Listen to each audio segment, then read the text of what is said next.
बाद मामला में फजल इमाम मलिक। कोरोना काल में भी खूब सियासत हो रही है।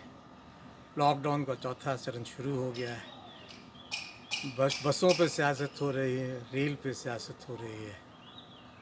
कांग्रेस के एक मास्टर स्ट्रोक ने भाजपा को चारों खाने चित कर दिया है। पहले सोनिया गांधी ने, फिर राहुल गांधी और अब प्रियंका गांधी ने जिस तरह से फ्रंट फुट पे आके बल्लेबाजी की है, उसने भाजपा की परेशानी बढ़ा दी है। चाहे वो दिल्ली की योगी आदित्यनाथ की सरकार हो या केंद्र की नरेंद्र मोदी की सरकार, दोनों बैक फुट पे हैं, डिफेंसिव खेल रहे हैं। प्रवासी मजदूरों को लेकर पहले कांग्रेस की कार्यकारी अध्यक्ष सोनिया गांधी ने उन मजदूरों को किराए देने की बात कही रेल के ज़रिए, जो मजदूर दूसरे प्रदेशों में फंसे हुए थे। जाहिर है इसके बाद भाजपा जागी ज़रूर, लेकिन तब तक देर हो चुकी थी। फिर दिल्ली के सुखदेव विहार में प्रवासी मजदूरों से जब कांग्रेस के पूर्व अध्यक्ष और सांसद राहुल गांधी की तस्वीरें आईं, तो उसने और भी विचलित किया भारतीय जनता पार्टी को। और उसके बाद जब 1000 बस देने का ऐलान प्रियंका गांधी ने किया कि उत्तर प्रदेश के मजदूरों को लाने के लिए वो 1000 बस सरकार को देंगी, तो भाजपा और मुख्यमंत्री योगी आदित्यनाथ की परेशानी बढ़ गई। सियासत यहीं से शुरू हो गई। हालांकि योगी आदित्यनाथ दावा करते नहीं थकते थे, अपनी पीठ थपथपाते नहीं थकते थे और कहते थे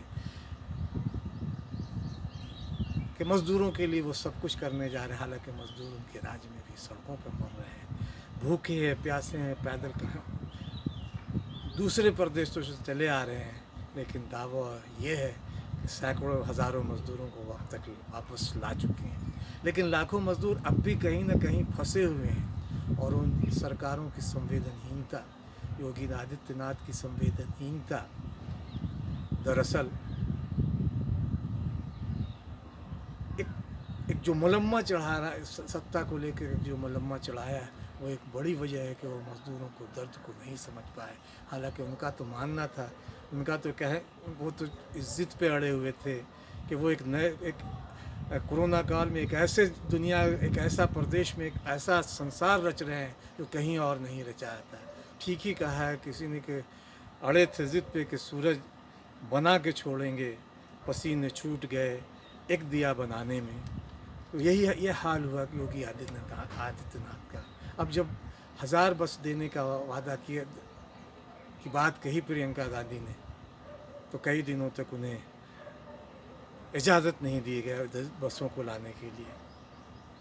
फिर इजाज़त दी गई तो कहा कि लखनऊ लेके आइए। अब गाज़ियाबाद और नोएडा और से मज़दूरों को लेने के लिए पहले बसों को लखनऊ भेजा जाए, ये कौन सा तर्क है सरकार का, समझ में आने से परे। वो वहाँ परमिट देखते, ड्राइवरों के लाइसेंस देखते, गाड़ियों के रख रखाव के जो कागजात होते वो देखना चाह रहे थे। तो ये तो जो दिल्ली की सीमा पर या राजस्थान की सीमा पर बसें लगी हुई हैं, वो जो उत्तर प्रदेश जहाँ से शुरू होता है, वहाँ के जो अधिकारी हैं वो भी उन चीज़ों को, उन कागजात को देख सकते थे। लेकिन सरकार पहले अड़ी रही कि लखनऊ भेजा जाए गाड़ियों को। बाद में फिर कहा कि नहीं ठीक है। जब कांग्रेस ने कहा कि इसका कोई तार्किक आधार, कांग्रेस ने एक तार्किक आधार पूछा कि इसका तार्किक आधार क्या है, फिर उन्होंने सूची मांगी, सूची भी सौंप दी गई 1000 बसों की, 500 नोएडा में, 500 गाज़ियाबाद में। उस सीमा पे बड़े बसें खड़ी हैं, वो बसें राजस्थान और दिल्ली से मंगवाई थी प्रियंका गांधी ने। फिर कल देर शाम में इजाज़त मिली, तो उनसे ये भी कहा गया कि ठीक है कि गाज़ियाबाद और नोएडा में उन बसों को अधिकारियों को सौंप दिया जाए। और देर रात प्रियंका गांधी ने मुख्यमंत्री योगी आदित्यनाथ को जवाब भी दिया कि 5 बजे तक बसें संबंधित अधिकारियों को गाज़ियाबाद, साहिबाबाद और ग्रेटर नोएडा में सौंप दिया जाएगा। हालांकि इस बीच बहुत सारी सियासत होती रही। ठीक है, कांग्रेस ने गलत भी नहीं कहा कि इस पर राजनीति की जा रही है, और राजनीति नहीं की जा रही होती तो बस अगर कोई देना चाह रहा हो अपनी मर्ज़ी से, पार्टी कोई भी हो, पार्टी से वो पार्टी इस वक्त गौन होती है, सरकारें गौन होती, मज़दूरों की समस्या पहले थी, मज़दूरों की पीड़ा को पहले देखना चाहिए था योगी आदित्यनाथ को। उन्हें तो फ़ौरन इजाज़त दे देना चाहिए था कि जहां संबंधित इलाके, संबंधित जगहों पे ही उनके अधिकारियों को बसें सौंप दी जाए, लेकिन वो पहले ज़िद पे अड़े रहे कि नहीं, लखनऊ भेजा जाए।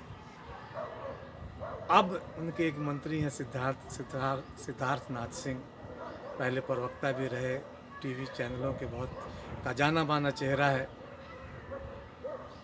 उन्होंने अब एक नया शगुफा छोड़ा है, एक आईटी सेल उनका इसी तरह से काम करता है, भारतीय जनता पार्टी का नया शगुफा है कि उन्होंने जो लिस्ट, जो गाड़ियों के नंबर्स में बहुत सारे स्कूटर के हैं, ऑटो के हैं,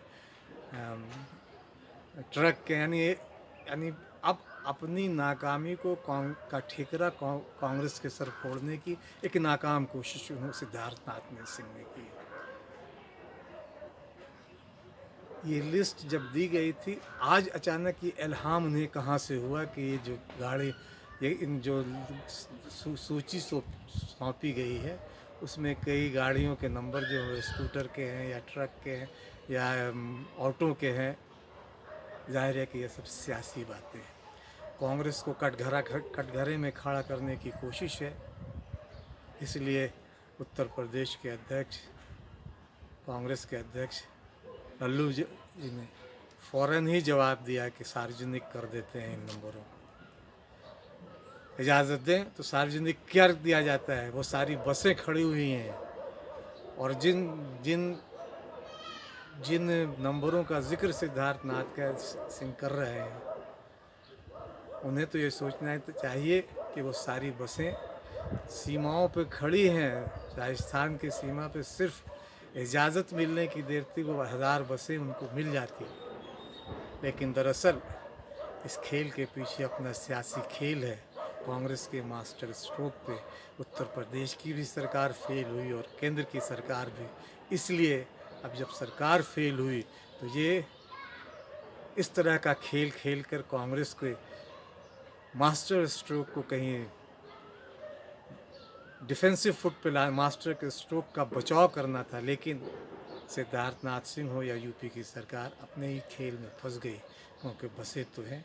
अब सार्वजनिक अगर सार्वजनिक कांग्रेस कर देती है उन नंबरों को, तो सरकार की और फजीयत होगी। फिलहाल प्रियंका गांधी ने तो खत लिख के कहा है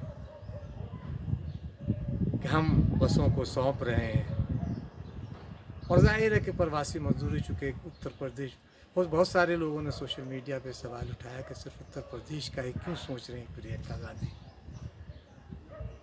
तो चूँकि प्रियंका गांधी उत्तर प्रदेश महासचिव तो हैं, उत्तर प्रदेश की प्रभारी हैं, इसलिए उत्तर प्रदेश की सोच रही हैं। और अभी फ़िलहाल कांग्रेस ने जिस तरह से काम किया है वहाँ उत्तर प्रदेश में, प्रियंका गांधी ने सचमुच उसने दूसरे दलों को पीछे छोड़ दिया और कांग्रेस को भाजपा के सामने खड़ा किया है। समाजवादी पार्टी हो या बहुजन समाजवादी पार्टी, जिसने कांग्रेस को कहीं हाशिए पर ढकेल दिया था, इस कोरोना काल में कांग्रेस ने उन्हें हाशिए पर ढकेल दिया। तो अब बसों की सियासत बंद होनी चाहिए, मज़दूरों को लाया जाना ज़रूरी है। बस किसकी हो, किसकी है, किसकी नहीं, कांग्रेस की हो, भारतीय जनता पार्टी की हो, ये कौन देख रहा है। बहुत आरोप लगा रहे हैं कि वहाँ कांग्रेस कार्यकर्ता उसे झंडी दिखा रहे हैं। तो ये आरोप तो आप पर भी लगता है कि भाजपा की जब अहमदाबाद से ट्रेन चली तो रेलगाड़ी का झंडा भाजपा के सांसद ने भाजपा का झंडा दिखाया, हरी झंडी नहीं दिखाई।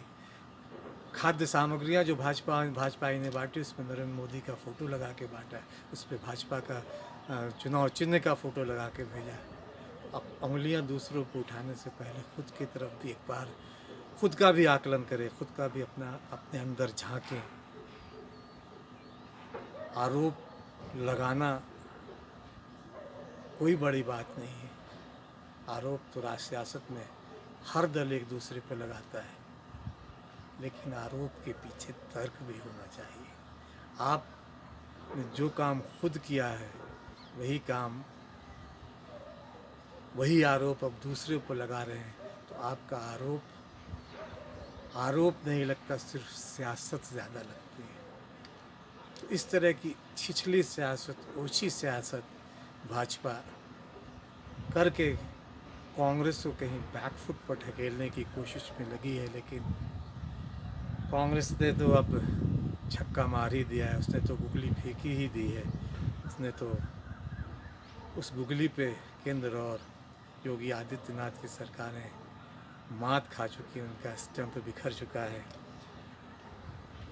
अब तो कांग्रेस यही कहती रही कि हवा के वार पर अब वार करने वाला है, चिराग अब बुझने से इनकार करने वाला है।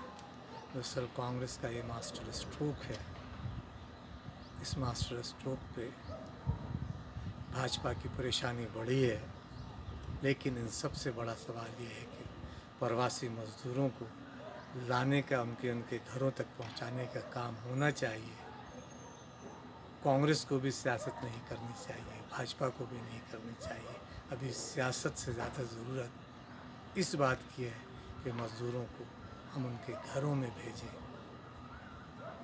उनके अपने लोगों के पास भेजें, ताकि वो जिस डिप्रेशन, जिस तनाव में ज़िंदगी को सड़कों पे जी रहे हैं, वो तनाव दूर हो और वो सड़क का सफ़र उनके घरों तक, घरों में जाकर ख़त्म हो। क्या सरकारें या सियासी दल, चाहे कांग्रेस हो भाजपा, ऐसा कर पाएंगी? अगर वो ऐसा करती हैं तो मज़दूरों की आंखों के आंसू भी सूखेंगे, उनके होठों पर मुस्कुराहट भी बिखरेगी और उन मुस्कुराहट में दुनिया एक नई तरह से नई दुनिया आकार लेगी। वो दुनिया जिसमें अमन भी होगी, शांति भी होगी, सुख भी होगा, सियासी दलों के अपने अपने झंडे भी होंगे। लेकिन इन झंडों को अगर लोगों को दिलों में उतारना है तो ज़मीन पे काम करना होगा। क्या सियासी दल इस कोरोना काल में ऐसा कर रही हैं? नहीं कर रही हैं तो उन्हें करना चाहिए। सियासत तो होती रहेगी, लेकिन मज़दूरों के आंखों से अगर आंसू निकलेगा और उन आंखों से निकले आंसू को हम पोंछ नहीं पाए, तो ऐसी सरकारों का रहना न रहना एक ही बात है। सोचिएगा, गंभीरता से सोचिएगा कि सरकारें सियासत कर रही हैं या मज़दूरों के लिए गंभीरता से काम कर रहे हैं। ये वीडियो अच्छा, सच्चा और लगा हो तो उसे लाइक, शेयर और सब्सक्राइब ज़रूर।